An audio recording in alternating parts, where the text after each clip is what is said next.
Obviously, we're joined by all three members of Charlton's New Look board now. We start with Richard Meire, the most familiar face. Richard, obviously, you've not actually left the board over the past few years, but you're back as chairman, and you must be excited. Oh, very excited, yeah. I have been involved the last 3 years, but it was a very low-profile role, and we let Michael and Tony get on with it. But Roland has come in and bought the club, and he's very pleased for me to make my contribution. And in many ways, I'm going to have the relationship with the fans, which is the one I enjoy, and we'll be speaking on behalf of the board when it's appropriate. Yeah, I was going to come on to that. Obviously, while the fans can probably expect to hear a lot from Chris Powell on the football side of things, I can also look forward to hearing from you more so than they have been in the past few years about the other side of the club. Yeah, I think, well, I would imagine that Chris will be the most popular speaker because most fans want to hear about the team. But I'll be there if people want to know more about corporate affairs. Roland, our owner, has many businesses to run. We're very pleased that he's taken up the financial responsibility of the club, but he's not going to have, a day-to-day involvement at the Valley. He has people like myself and Chris and Katrien who will do that for him. And obviously you've been involved in the club for many years and a big fan of the club as well. How do you feel about this new direction going forward? Well, I've said to fans for many years, it's a very difficult job being in the Championship. Premiership is easy, lots of money, parachute money and what have you. The Championship is about many clubs trying to gamble to get to the gold from the Premiership. And I think we've got to do it carefully and cleverly, and hopefully with the television money increasing over the next few years and player salaries becoming more appropriate for the division we're in, Championship clubs should be able to exist without losing money, which is how I think sport ought to be. And just finally for yourself, Richard, obviously we're speaking the day after the Oxford game. You were there last night watching the team. Will fans be seeing a lot more of you at away games up and down the country? Yes, I think other than Middlesbrough and one or two other northeastern ones, I should be going, and I will try and give Chris the support when Roland isn't there himself. It's been nearly 3 weeks since you bought Charlton now. Obviously a very busy month. How has it been for you? Well, it's a challenge, obviously. Richard explained that the Championship is a very difficult championship.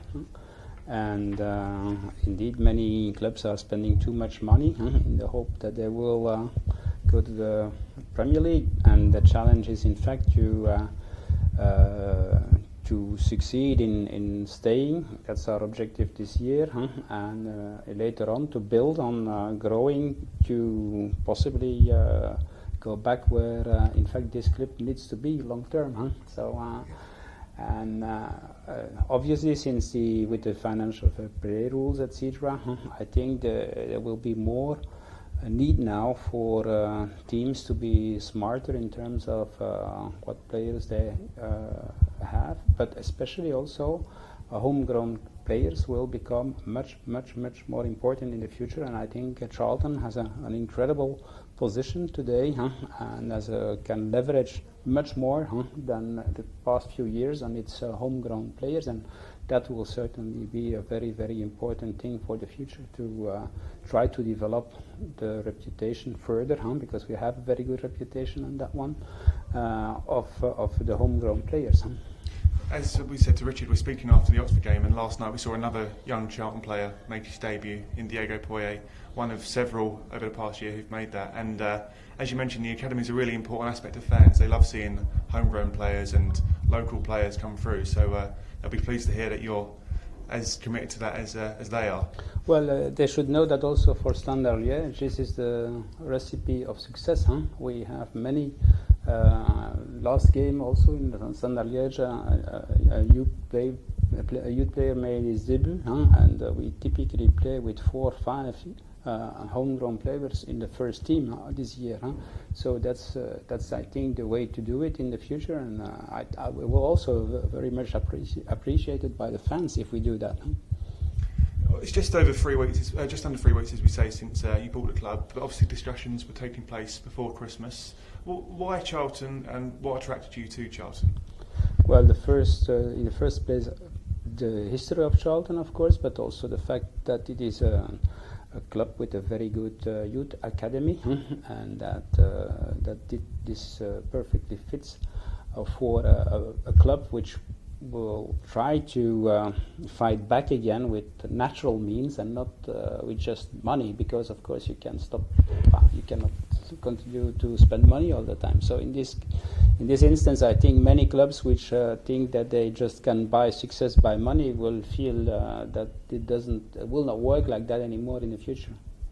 So, soon after the takeover, you met many of the staff here at the Valley and also at the training ground. Having been here for 3 weeks, have your impressions changed much, or what are your first impressions of the club and the staff?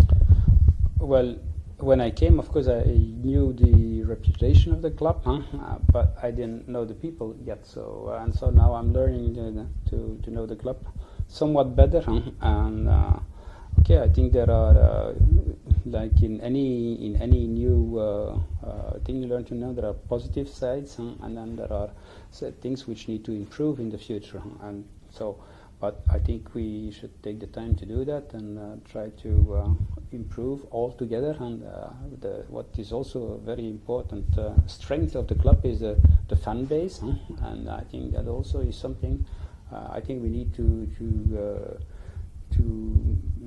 organize things in a way that fans can enjoy the games better than today even. So I think they enjoy it a lot today, but I think that we can do more in hospitality, in organizing side events to the games, such that in fact the half day off they spent here at the Valley can be a better enjoyment than it is today.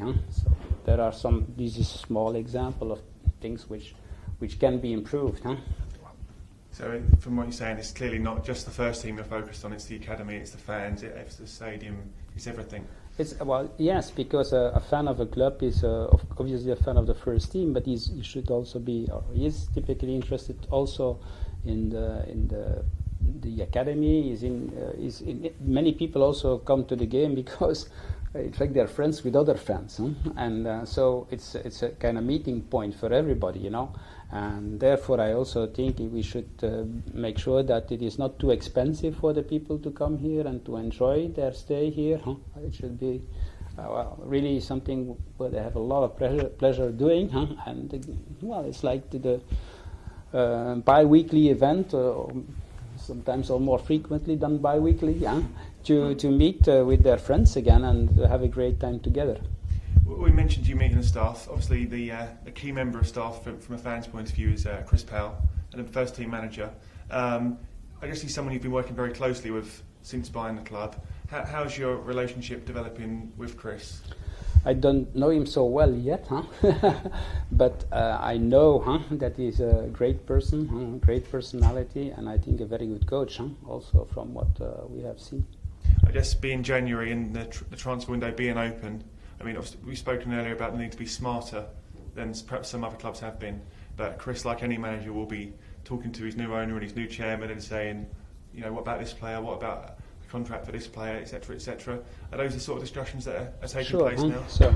So we have also, of course, some ideas on players which may help the team, so we have to improve a little bit on some positions, the team. And so we are, of course, this is to be realistic, this is the main kind of discussion we have together. So when we discuss things, it's about new players and what we should do and how we should do it and so forth. Obviously, a lot was made of Richard's return as chairman, and Roland attracted a lot of headlines. But maybe Katrien, your arrival was had less fanfare perhaps than the other two. But obviously, you're a part of the board now, and you're based at the Valley. So how have your first few weeks been? Well, it has been over 2 weeks now since I arrived at the Valley, and I must say it was really nice. I had a really warm welcome from everybody at the Valley, and I continued to speak with lots of people working here and at the training ground, and it really motivated me because you can see there are lots of enthusiastic people with really great ideas, and if I can help everybody to implement those and work together for a better Charlton, cool. So what will some of your day-to-day duties be in terms of at the stadium and at the training ground?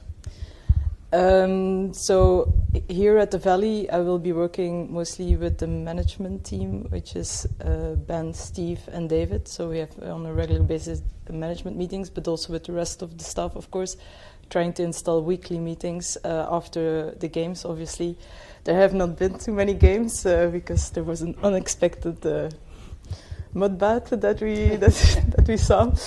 Then at the training ground, I will be in regular discussions with Chris Powell as well. Now, especially during the transfer season, we're trying to upgrade a bit the team. So, and obviously after the transfer season has ended, we will do our homework. We start to do our homework for next season already. Okay, so are you? As Roland mentioned earlier, he won't be here all the time because he's schedule and he's many business interests. So I guess the day-to-day side of things, you'll be taking a very active overall role. Yeah, will be his eyes and ears. And you mentioned the mud bath, as you called it, against Barnsley. But what fans may not be aware of was that after that game on the Monday, there was a big meeting with staff and staff from all departments. So I guess, is that quite important for you going forward, that everyone's voice is heard and that the whole club has a chance to... Yes, I think because I also worked at other companies, and sometimes the real issues are with people you don't meet every day, and I think installing meetings on a weekly basis and having everybody, now we have to get to the point that everybody feels comfortable enough to tell me things that they're struggling with. It's something that I really want to do. Especially, we also already had an issue with the security that they came to me. Apparently, there was a lack of security guards and so on. And it was somebody who just saw that I was in my office on a free moment, and she popped by and she told me about it. And I hope many other people will take her example. And in terms of the first team, much like Richard, will we be seeing you at games at the Valley and elsewhere around the country? Yes, I had my first game, the Oxford game here at the Valley, which was apparently the worst game in 3 years. So, but I'm looking forward to more games, and I will, as much as I can, also do the away games to get a real feel for the team and the fans. I'd just like to pick up on one of Roland's points about our academy, because I think this is absolutely key to our future. We have got a good reputation for our academy, but I think one of our problems has been that we've had to sell too early because we've been under financial pressure. Carl Jenkinson for last year goes for £1 million to Arsenal. That player is worth between £5 and £10 million 1 year later. And I think one of the key things which hopefully Roland's financial stability will bring us is that if we've got a good player, we will hold on to him. He will get the first team opportunities being at Charlton, which will be good for his career and good for his value. And if and when a major club wants to come in, reluctantly one has to accept. But I think what I will be really looking forward to is not being in a position where we have to sell our assets before they have realised either their full potential playing for us or their full potential in the transfer market. So all in all, I think we've got a good future ahead of us. We've got to make sure that we have a good second half of the season, and then next year we've got it all to play for.